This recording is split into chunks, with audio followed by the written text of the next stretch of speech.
My teacher told me a story one time of a man who was walking with his son in the park. And they're walking together, and his son looked at a crow in a tree. And he said, "Baba, what's that?" It's like a 2-year-old kid. Baba said, "It's a crow." And he said, "Baba, what's that?"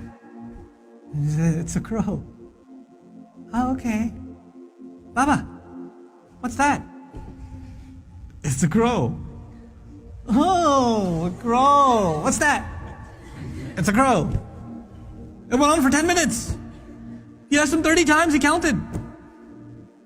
Dad kept a score, and he put it in his little journal.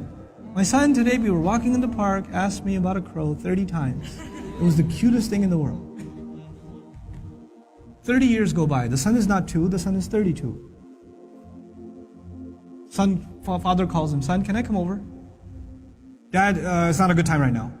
"Son, just bear with me. I just need like 10 to 15 minutes. That's all I need. Just go for a drive. I need to talk to you about something." Whatever. You know what? Okay, fine. So he comes over, gets in the car, they go over, drive over to a park. "What's this about, Dad? Can you tell me quickly? I got things to do." "Just take a walk with me, son. It's okay." You take a walk. You see a crow in a tree. The dad says, "Son, what's that?" "Seriously, Father? It's a crow." "Oh, son, what's that?" "Is this a game? I have things to do, okay? It's a crow. You can't see, I just got you new glasses last month. Why is this happening to me? Dad, why are you so difficult? I don't understand what the problem is. Just tell me what you really want. I'm busy, okay?"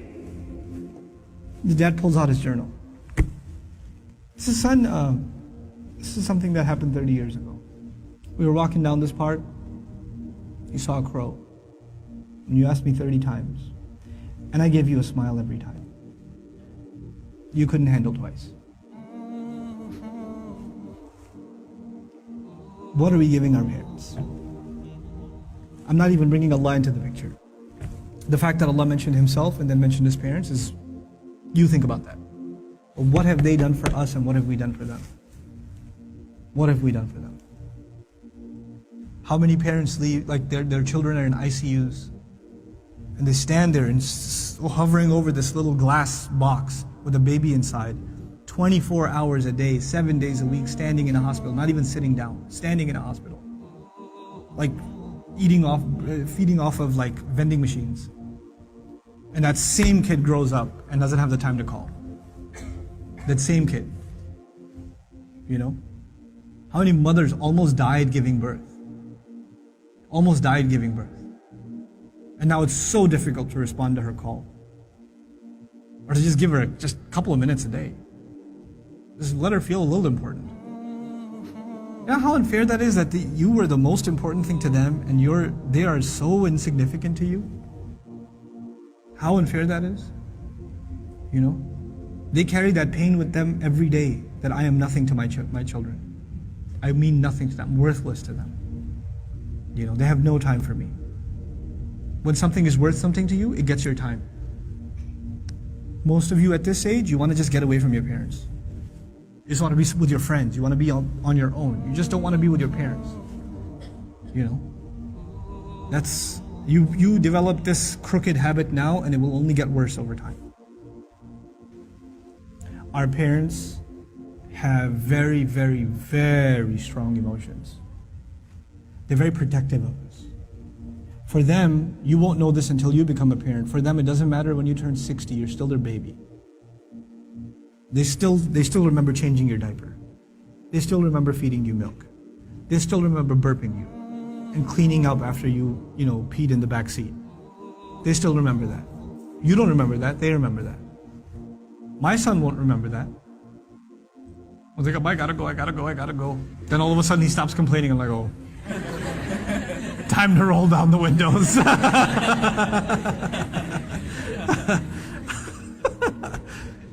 You know.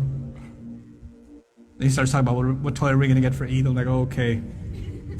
This has not been a good day for the car. But when he's graduating college and when one day he's getting married and one day he has his own, he's not going to remember that. But guess who'll never forget? I'll never forget. I'll never forget carrying him into a bathroom, cleaning him up, changing his clothes. Abba, put the Spider-Man pajamas on. He won't remember any of that. I will. And that same kid, when he's talking back to me one day, when he's telling me, Dad, I just don't understand you, okay? I don't have time right now. When he does, it's gonna hurt, man. It's gonna hurt. That's what you do to your parents. That's what I do to my parents. They were our life. They gave up their life for us. Our parents gave up careers for us. Our parents gave up vacations for us. Our parents gave up friends for us. You know that? I know that now. I didn't know that then. They had their entire life planned until you came along. And then you became their plan. You became everything. And you have the nerve. One thing doesn't go your way. You hear one thing you don't want to hear. You snap back at them. It says, we're not even talking about Islam right now. We're just talking about decency, man. Just decency. What have they done for you and what you give them back is so unfair. It is so unfair. My dad's so annoying. My mom's so this. They're always mad. They're never happy. They're this, they're that. What are you? What about you? I'm telling you, I can't say this enough times. If you don't earn your parents' du'as, nothing good will come of your life. Nothing good will come of your life if they're not happy with you. If you haven't done everything you can to make them happy. And never give them, you haven't, in all honesty, sometimes parents can be unfair. They're human beings, they can be unfair too. But if you have never, unless you have given them reason to be upset, if you've never given them a reason to be upset, then that's between them and Allah. But if you have given them a reason, and you have to ask yourself, it's bad. It's really, really bad.